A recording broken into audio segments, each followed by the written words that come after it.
Welcome to புவாஸ் kitchen. நம்ம இன்றைக்கி என்ன பார்க்க போகிறோன்னா கொய்யாக்காய் வச்சு ஒரு சட்னி அரைக்க போகிறோம். இது நேற்று தான் வாங்கின காயாக கொஞ்சம் லைட்டாக மஞ்சள் ஆகிடுச்சு. மேலே காயாக இருந்தால் தான் சட்னி நல்லாயிருக்கும் டேஸ்ட்டாக. ஏன்னா இதுக்கு தேவையான பொருட்கள்: ஒரு கொய்யாக்காய், 2 தக்காளி, 6 பச்சை மிளகாய் வச்சுருக்கேன், ஒரே ஒரு வெங்காயம், ஒரு 4 கீத்து தேங்காய் கீத்து, இஞ்சி. இதனால் அரிஞ்சிட்டு வந்துடுவோங்க. இதனால் அரிஞ்சிட்டு வதக்கணும், வதக்கி சட்னி அரைக்கணும். இட்லிக்கு, சாதத்துக்கு எல்லாத்துக்குமே செம்மையாக இருக்குங்க. இப்போ இதை அரிஞ்சிட்டு வந்துடுவாங்க.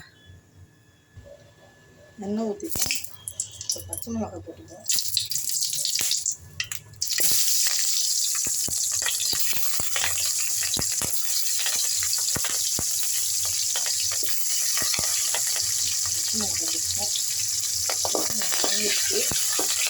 இது 2 ஸ்பூன் எண்ணெய் ஊற்றிருக்கோம்.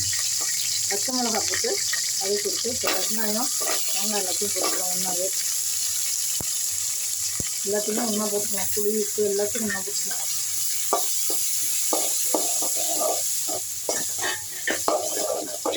இது நல்லா வதக்கணுங்க. நல்லா வதக்கி வச்ச செம்மையாக டேஸ்ட்டாக ஒரு சட்னி கிடைக்கும்.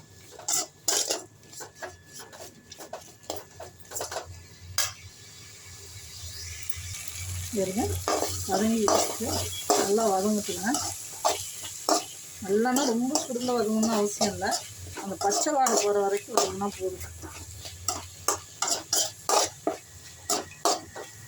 ரொம்ப டேஸ்ட்டாக இருக்குங்க. இதில் வேணால் கருவேப்பிலை கொத்தமல்லி கூட போட்டு சேர்த்து அரைச்சிக்கலாம். வதக்கலாம்.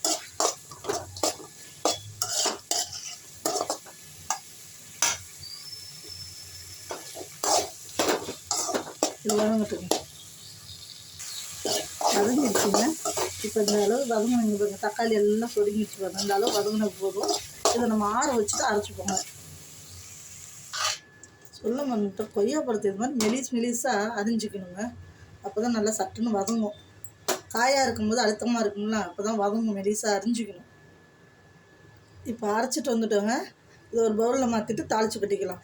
இதே நம்ம சாதத்துக்கு போட்டு சாப்பிட்ற மாதிரி இருந்தால் தாளிக்க தேவையில்லை. இட்லிக்கு தொட்டு சாப்பிட்றதா இருந்தால் தாளிக்கலாம். தாளிக்காமல் இருக்கலாம், ஒன்றும் பிரச்சனை இல்லை.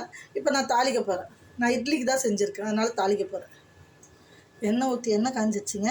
இப்போ ஃபஸ்ட்டு நம்ம கடுகு போட்டுக்கிறோம். அடுத்தது வெள்ளை உளுத்தம் இருக்குது. வெள்ளை உளுந்து செவந்தோன்னே நம்ம கருவேப்பிலை போட்டுக்கணும். கருவேப்பிலை இப்போ செவந்துச்சுங்க. போட்டுக்கலாம்.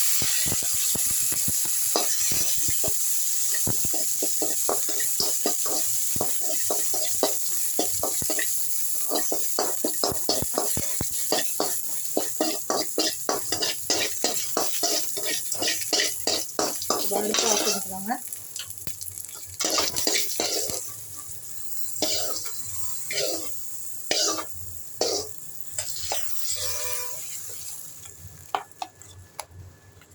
இதுங்க கொய்யாப்பழ சட்னி ரெடிங்க. நம்ம தண்ணி ஊற்றி வேணாலும் கரைச்சிக்கலாம், இல்லை இப்படியே கெட்டியாக தொட்டுக்கிட்டோம்னாலும் தொட்டுக்கலாம். நீங்கள் அந்த இது நேற்று வாங்கின லைட்டாக பழுத்த மாதிரி ஆயிடுச்சு. ஆனால் காயாக இருக்கிறதுல செஞ்சிங்கன்னா செம்ம டேஸ்ட்டாக இருக்குங்க.